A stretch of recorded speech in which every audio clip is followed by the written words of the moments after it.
Hello, and welcome back to Learn English with Kaz. I want to start today with a question, and I want you to answer it honestly. Have you ever been in a conversation in English? Someone asks you a simple question, and your mind just stops? You understand the question completely. You know English words. You've studied grammar. But in that exact moment, nothing comes out. Just silence. That moment is one of the most frustrating feelings in language learning. But today, I'm going to show you why it happens and 3 simple tools that will help you think faster and speak smarter. Let's get into it.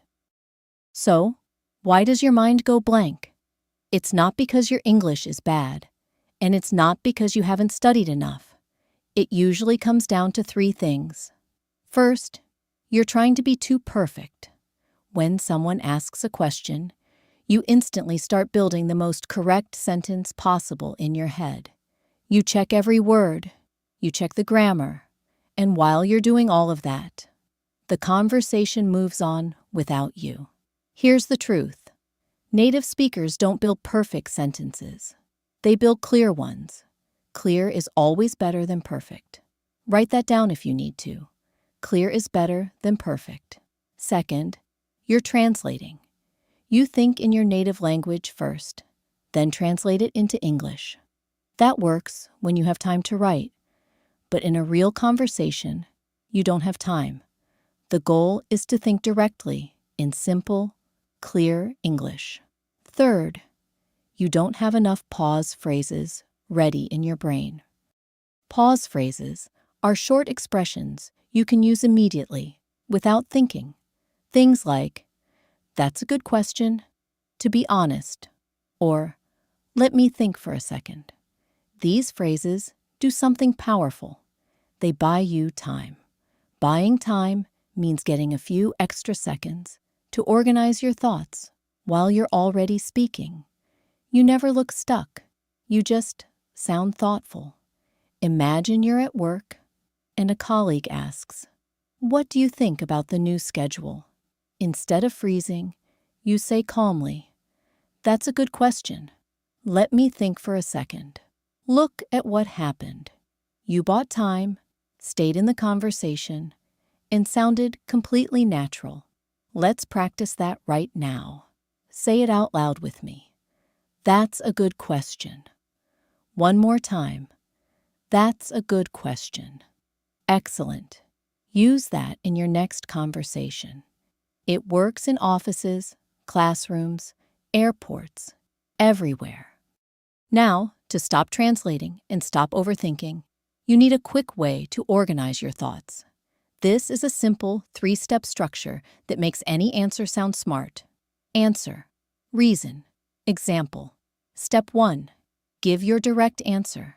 Step 2, give your reason. Step 3, give one example. Let's look at a real situation. You're at a coffee shop and someone asks, "Do you prefer working in the morning or the evening?" Instead of struggling, you use your formula. Answer, I prefer mornings. Reason, because my mind feels fresh. Example, for example, I usually do my hardest work before noon. Put it together. I prefer mornings because my mind feels fresh. For example, I usually do my hardest work before noon. None of those words are difficult, but that answer sounds organized, confident, and smart. That's the power of structure.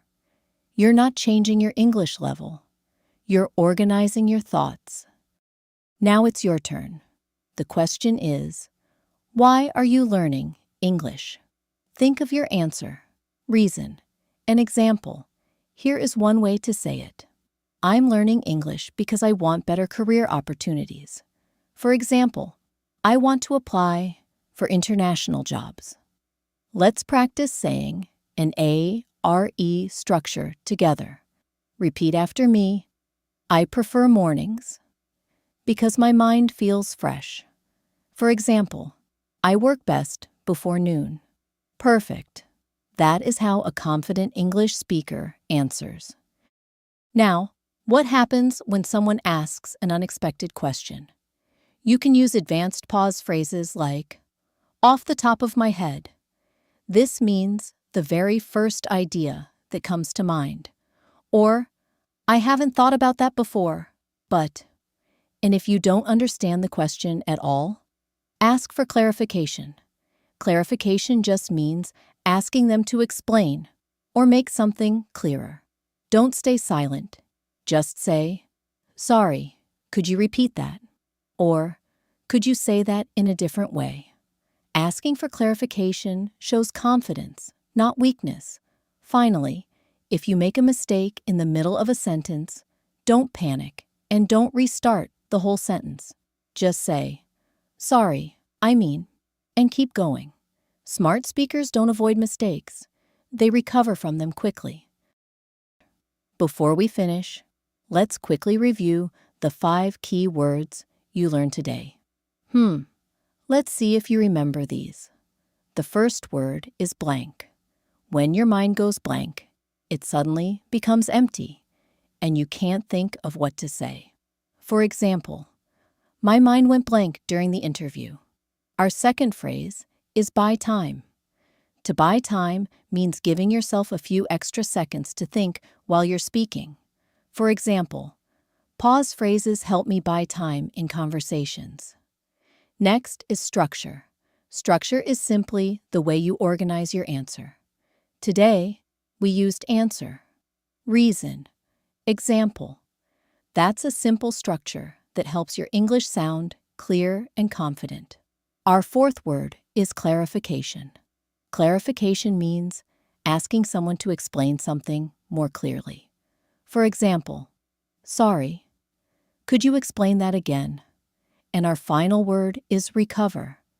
To recover means making a small mistake, correcting it, and then continuing with confidence. That's exactly what confident English speakers do. Now, let's say all 5 words together.